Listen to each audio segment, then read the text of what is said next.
Kardeşler sahada ayırır bizim hiçbir. Kardeşler sahada ayırır bizim hiçbir. Orayında mehabet ya nasip ya hisset.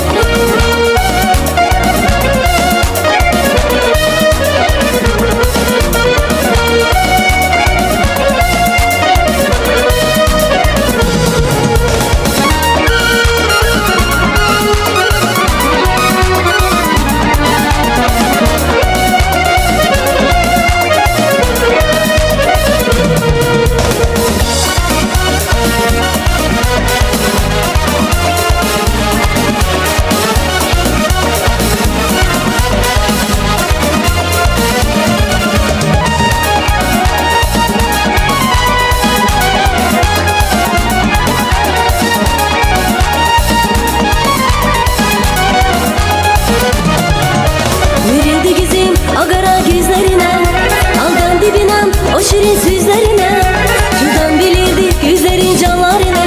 Bizim vaktimine gecene gündüzüne. Her de sen sahada üzülmemeyi hesret.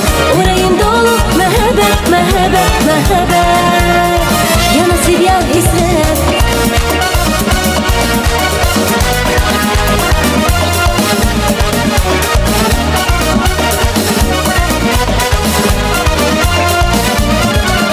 Kardeşler